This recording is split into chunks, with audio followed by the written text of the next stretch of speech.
नमस्कार, स्वागत है आप सभी का एनएफ न्यूज पर। मैं हूं आपके साथ रोहित। भारतीय सेना के एयर स्ट्राइक में कितने आतंकवादी जहन्नुम पहुंचा दिए गए, कितनों को साफ कर दिया गया, कितनों को 72 हुरों के पास पहुंचा दिया गया, इसका आंकड़ा पाकिस्तान गिन रहा है। और इसी में जैश-ए मोहम्मद के शीर्ष कमांडर अबुल मलिक को भी ठिकाने लगा दिया गया है। जी हां, अबुल मलिक जो कि पूरी तरीके से पीओके में गतिविधियों को संचालित करता था, बच्चों को बहला फुसला कर उन्हें अपने टीम में शामिल करता था, माइंड वॉश करता था और फिर उन्हें मुजाहिदीन बनाता था, फिर उन्हें गन थमाता था और भारत के खिलाफ खड़ा कर देता था। उस अबू मलिक को भी मार गिराया गया है। अबुल मलिक भी अब 72 हुरों के पास पहुंच चुका है। जिस तरीके से तस्वीरें आई हैं, उन तस्वीरों को तो हम आपको नहीं दिखा सकते, क्योंकि तस्वीरें देखकर आप विचलित हो जाएंगे, क्योंकि मार है भारतीय सेना की। भारतीय सेना ऐसे नहीं मारती है तो फिर वो पाताल से भी खींच लाती है। अबुल मलिक कहा जा रहा है कि बहुत कम रहता था बहावलपुर के आसपास, लेकिन उसकी मौत उसे खींच ले आई थी पिछले कुछ दिनों से बहावलपुर में ही। और जब भारतीय सेना ने एयर स्ट्राइक की तो फिर बहावलपुर में अबुल मलिक को भी मार गिराया गया। इसके अलावा भी आपने खबरें सुनी कि किस तरीके से हाफिज सईद के बेटे को भी उड़ा दिया गया, साथ ही अजहर के पूरे परिवार को खत्म कर दिया गया। 10 लोग परिवार के और 4 रिश्तेदारों को मार गिराया गया। यह सब कुछ एयर स्ट्राइक में हुआ, जो कि 30 मिनट तक चली, रात 1:05 से 1:35 तक, जो कि भारतीय सेना ने जानकारी दी है। पीएम मोदी ने इसके बाद ऑपरेशन सिंदूर की इस सफल ऑपरेशन के बाद मीटिंग भी बुलाई और सभी की तारीफ भी की गई है। साथ ही रक्षा मंत्री राजनाथ सिंह, गृह मंत्री अमित शाह ने भी पूरी रिपोर्ट प्रधानमंत्री नरेंद्र मोदी को सौंपी है। जब तक यह ऑपरेशन हुआ तब तक प्रधानमंत्री नरेंद्र मोदी लगातार ऑपरेशन पर नजर बनाए हुए थे। हर एक पल पल की अपडेट वो ले रहे थे। इस दौरान पहले जब एनएसए अजीत डोभाल पहुंचे थे, इससे पहले आर्मी के चीफ पहुंचे थे कश्मीर, और जब सैनिकों से उन्होंने मुलाकात की, सैनिकों के साथ मीटिंग की, तब उस दौरान ये उम्मीद जताई जा रही थी कि बहुत जल्द जवाब दे दिया जाएगा। लेकिन इतना भी जल्दी हो जाएगा ये शायद किसी को विश्वास नहीं था, क्योंकि आज ही के दिन तो पूरी प्लानिंग थी देश में मॉक ड्रिल करवाने की। देश के 400 जिलों में मॉक ड्रिल का पूरा प्रोग्राम था कि मॉक ड्रिल 400 जिलों में होगी। इसके अलावा ये भी खबर थी कि आज ही के दिन युद्धाभ्यास होगा अलग अलग एयरबेस पर। लेकिन युद्धाभ्यास और मॉक ड्रिल के बीच अंजाम एकदम सटीक निशाने को दे दिया भारतीय वायुसेना ने, भारतीय सेनाओं ने।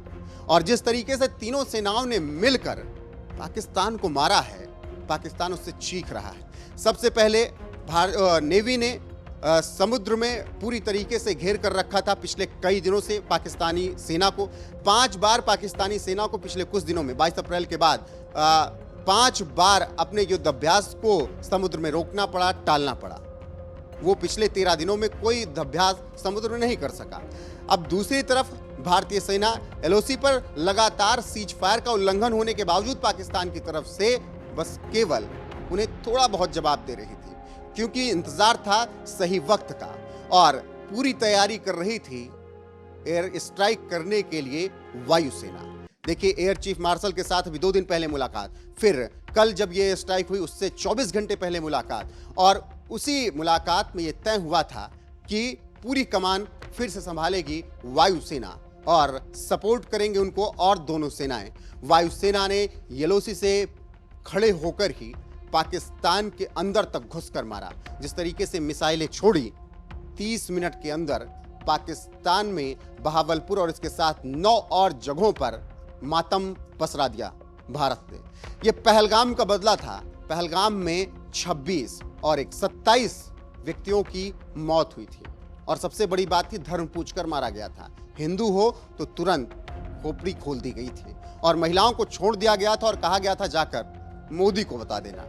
अब जिनका सुहाग लुटा, जिनके बच्चे गए, उन्होंने आकर मोदी को बताया कि उनके साथ क्या हुआ। और फिर प्रधानमंत्री नरेंद्र मोदी ने इस हमले के तुरंत बाद अपना सऊदी अरब का दौरा रद्द किया, भारत आए, लगातार मीटिंग हुई। इस दौरान प्रधानमंत्री नरेंद्र मोदी बिहार भी गए।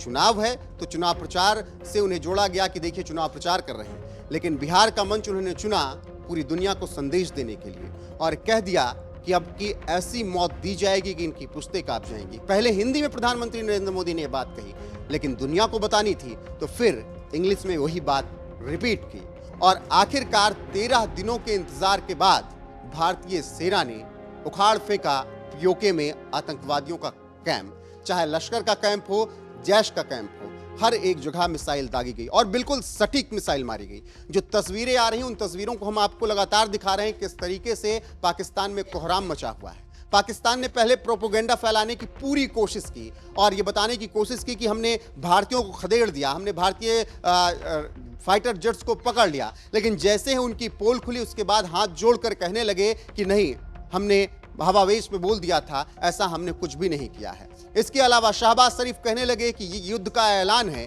भारतीय सरकार ने, भारतीय सेना ने हमें मजबूर कर दिया है। लेकिन थोड़ी देर बाद ही फिर से बयान आता है कि अगर भारतीय सेना, भारतीय सरकार पीछे हटने के लिए तैयार है तो हम फिर अब सीज फायर का उल्लंघन नहीं करेंगे, हम किसी भी तरीके की ऐसी घटना नहीं होने देंगे जिससे कि दोनों देशों के बीच फिर से कॉन्फ्लिक्ट पैदा हो। लेकिन अब तीर कमान से निकल चुका था 22 अप्रैल 2025 को, क्योंकि पहलगाम में धर्म पूछकर मारा था। इसीलिए ऑपरेशन सिंदूर ने बता दिया कि धर्म क्या है और हम मारते कैसे हैं।